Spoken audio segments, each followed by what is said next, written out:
नमस्कार प्रिय दर्शक बंधुरा जलपद्म परिवारे आपनादेर सबाइके स्वागत।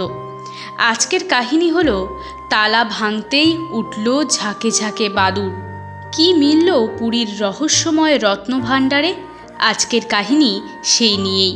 सोना दाना आगले नाग देवता आशंका नियेई पुरीर रत्न भाण्डारेर अन्दरे प्रवेश करेছে विशेषज्ञ कमिटिर सदस्यरा, मंदिर कर्तृपक्ष एवं सेवायतरा। संगे छिलो सापुरेर दल एवं विपर्ययेर मोकाबेला बाहिनी। डुप्लिकेट चाबी दिएও खोला जायनि এই रत्न भाण्डार। फले भांगते हয়েছে रत्न भाण्डारेर भेतरेर कुठुरिर ताला। कत धन रत्न मिलल रत्न भाण्डारेर भेतरे जेने निन विस्तारित এই ভিডিও থেকে। प्रथमेই জেনে নিই যে কখন খোলা হয়েছিল। দুপুর তখন ঠিক 1টা বেজে 28 মিনিট। খোলা হলো 46 বছর ধরে বন্ধ থাকা পুরীর জগন্নাথ মন্দিরের রত্ন ভাণ্ডার। সাপখোপের ভয় নিয়েই রত্ন ভাণ্ডারের ভেতরে প্রবেশ করল বিশেষজ্ঞ সদস্যরা। ছিলেন কয়েকজন সেবায়েত। জানেন কি বাইরে বেরিয়ে তারা কি বলল?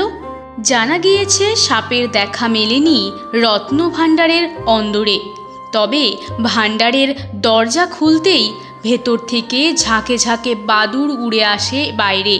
শ্রীমন্দিরের বৈশ্যপঞ্জর দিকে উড়ে যায় বাদুড়গুলি। বিপর্যয় মোকাবিলা বাহিনী এবং সাপুড়েদের দল ভিতরে প্রবেশ করেছিল কোনো রকমেই অপ্রীতিকর ঘটনা যাতে না ঘটে সেই কারণে তাদের ডাকা হয়েছিল।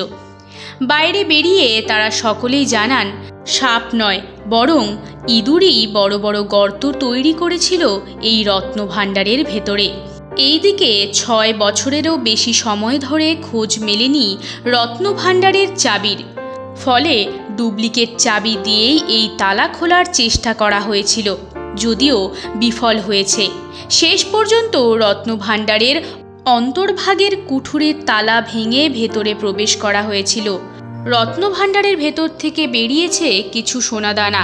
সেই সোনাদানা সরিয়ে নিয়ে যাওয়া হয়েছে এবং তার ভেতর থেকে যা আলমারি এবং আরও সম্পদ বেরিয়েছে তা আলাদা করে নিয়ে যাওয়া হয় এবং আরও কয়েকদিন ধার্য করা হয়েছে এই জিনিস বা এই কাজ করতে। রত্ন ভাণ্ডারে নিয়ে জগন্নাথ দেবের ভক্তদের কৌতূহলের কিন্তু কোনো শেষ নেই। দীর্ঘ কয়েক দশক ধরে এই রত্ন ভাণ্ডারের অন্দরে কি আছে তা জানার আগ্রহ সকলেরই এবং অবশেষে সেই কৌতূহলের অবসান হয়েছে আজ। আপাতত 6টি বড় সিন্ধুককে সমস্ত সোনা দানা সরিয়ে নিয়ে যাওয়া হয়েছে।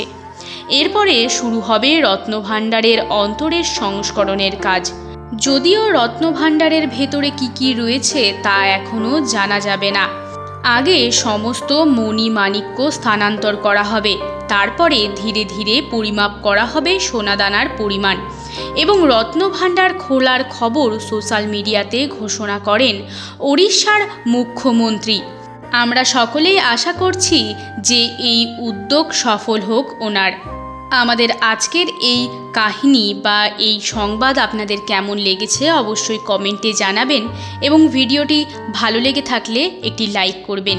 যারা যারা আমাদের এই ভিডিও নতুন দেখছেন তাদের সকলের কাছেই অনুরোধ রইল চ্যানেলটিকে সাবস্ক্রাইব করে পাশে থাকা বেল আইকনটিও ক্লিক করে দেবেন এবং আমাদের জলপদ্ম পরিবারে স্বাগত সবাইকে। আর আপনারাও চাইলে আপনার বাড়ির পুজো কাহিনী এবং এই রকম নিত্য নতুন কাহিনী আমাদের সাথে শেয়ার করতে পারেন। আজকের ভিডিওটি সম্পূর্ণ দেখার জন্য আপনাকে অসংখ্য ধন্যবাদ। ভালো থাকবেন, সুস্থ থাকবেন।